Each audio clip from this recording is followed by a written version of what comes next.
Hello, viewers. This is Michael from Screen Reviews, bringing you a new podcast from myself called The Super Sentai Review. And like always, I'm going to speak very loudly, very clearly, and very slowly, in case you don't understand me. Also, I try to do my best not to reach so hard during this audio podcast recording as well, not to cause any audio feedback as well. And finally, if you're under 18, this audio podcast recording will contain to adult language. Once again, if you're under 18, this audio podcast recording will contain to adult language if you're under 18. Now, if you're over 18, then you get to watch this audio podcast recording. So anyway, with this everything out of the way, let's get into the latest episode of Donbrothers. So basically, this episode goes like this: we see Sun Chi, at the hideout that belongs to Sunai in his Naho gang. So basically, Sun Chi and his anti Naho gang or anti-membrane gang were watching their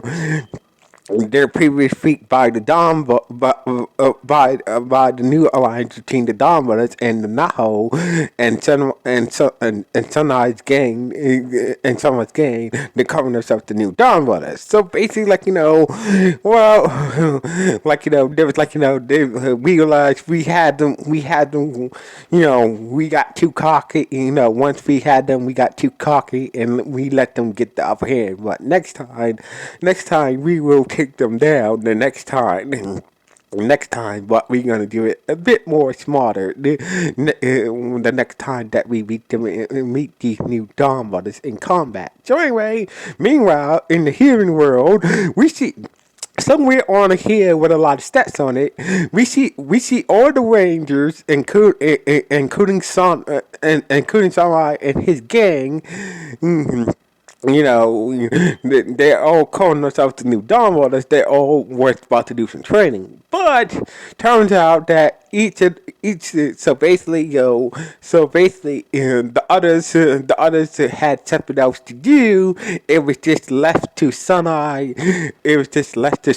Joe, and Taro. So basically, anybody else had something to do, and basically, Joe, Sunai, and Taro were the only ones left. And they decided to do some training. So anyway, and that's when Sun Sissy showed up and basically started to attack with his gang and start to attack them. So basically, Jiro, Sunai, and Taro, basically managed to defeat them without even breaking a sweat. So basically,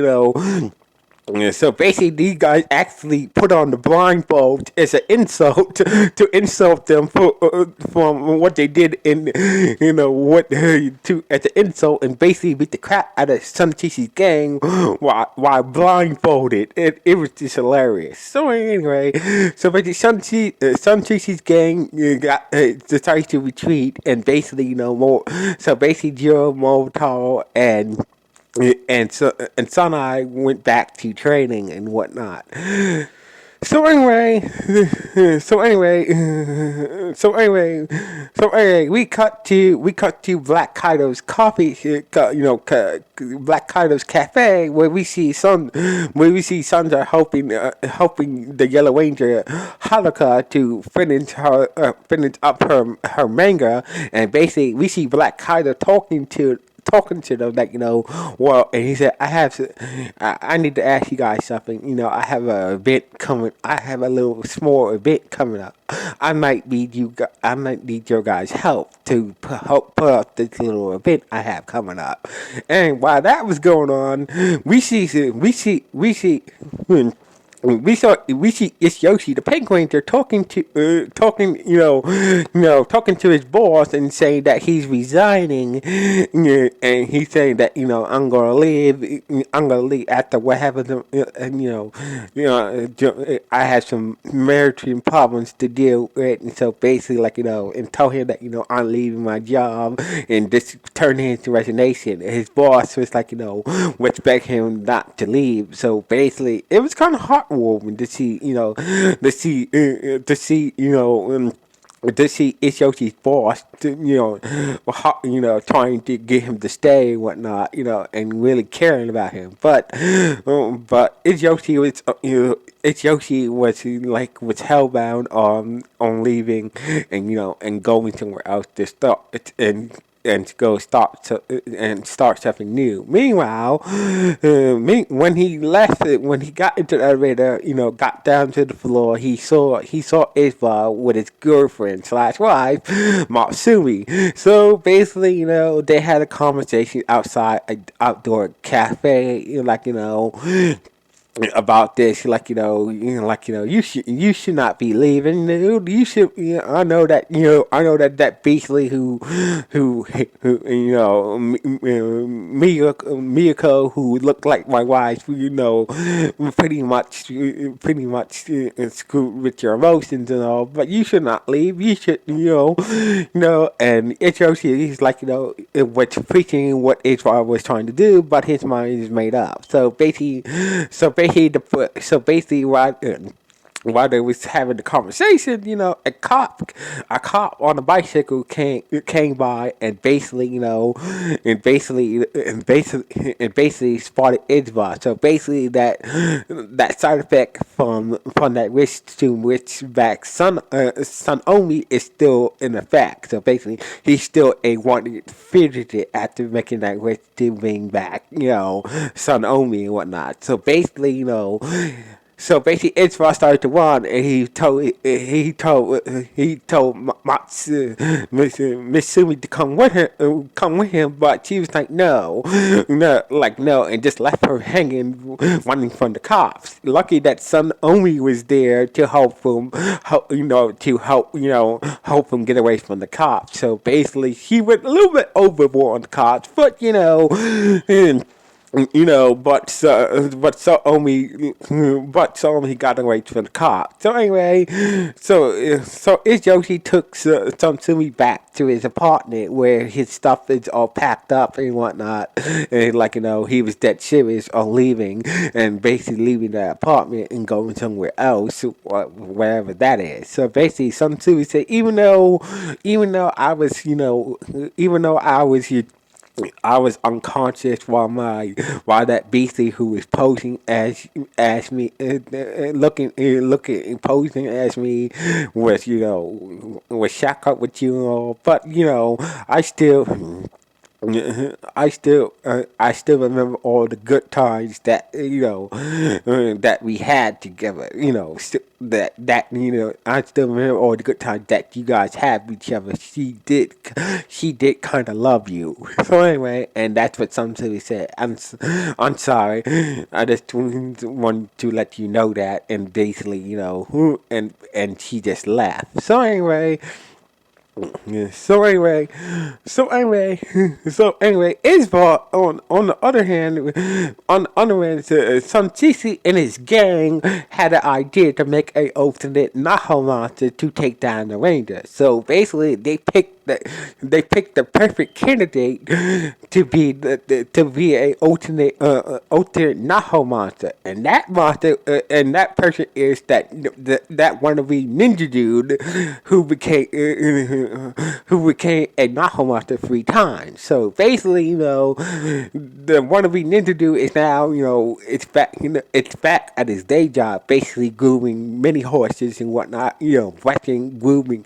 He was grooming many horses and whatnot. So basically, the wannabe ninja dude was having lunch with his mom, and basically, Sanai and his gang used their powers to turn it into a Naho monster based also King Ozer.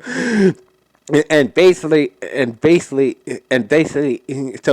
Sanchichi and his gang were celebrating that they made a powerful Naho monster to take down the Rangers, but at the same time, that monsters it turned out that the ninja dude's ego, combined with the power of the Naha monster, was decided to turn against Sun Chishi and his gang and basically beat the crap out of them. So basically, they made because of the ninja guy's ego and because of the ninja guy's ego and the power of the Naha monster, and the overwhelming power of the Naha monster, they they didn't stand chance against the Naha monster that they created. So basically, they had no choice but to talk to the new Donbrothers to try to make a temporary truce to take down this Naha monster. So basically, they hired that Robin cop that the Don Brothers always go to, and try to break a deal that there's this Naha monster out, there's this powerful Naha monster that's too powerful for us. It's gonna do some serious damage and whatnot. We need to temporarily work together to take down this powerful Naha monster. Before they even got to say anything, the ninja guy, who is the King Ocean Naha monster, showed up and started to attack them. So basically, all of them were working together to take down this powerful Naha monster. While they were fighting the Naha monster, these two strange hooded figures was watching the fight and was not impressed. There was not impressed with Sanchishi's gang, and also not, and also was kind of like, oh, this is going on long enough. We need to do something about we need to do something about these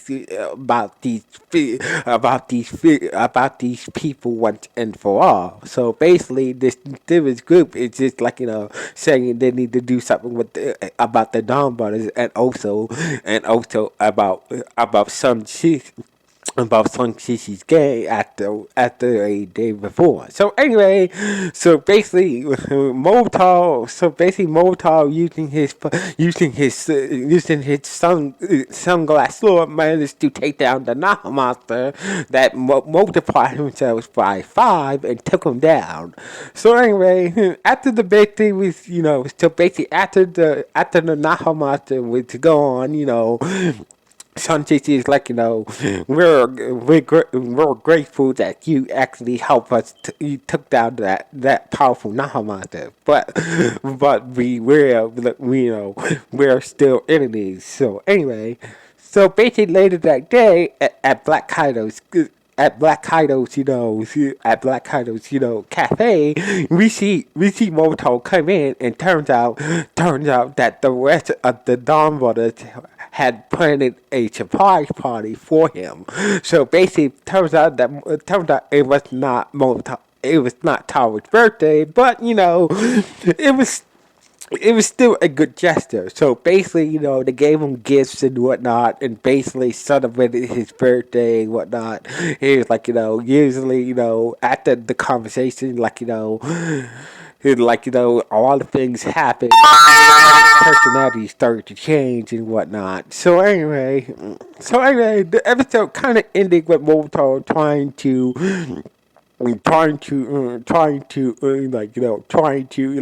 Mobile can't lie. Every time he tries to lie, he pass out. Yeah, and basically, was trying to the way. So basically, the Rangers tried to get Mobile to lie, and basically he passed out, and they start to laugh at him, and basically that's how the episode ended, with the Rangers, laughing at Mobile when he passed out, trying to lie, trying to get him to lie about something. He passed out, and basically this is how the episode ended on this note. So anyway, we got one more episode left. The final episode is coming up this Sunday. So anyway, what do you guys think? Good, bad, or just okay? Please let me know. Anyway, one.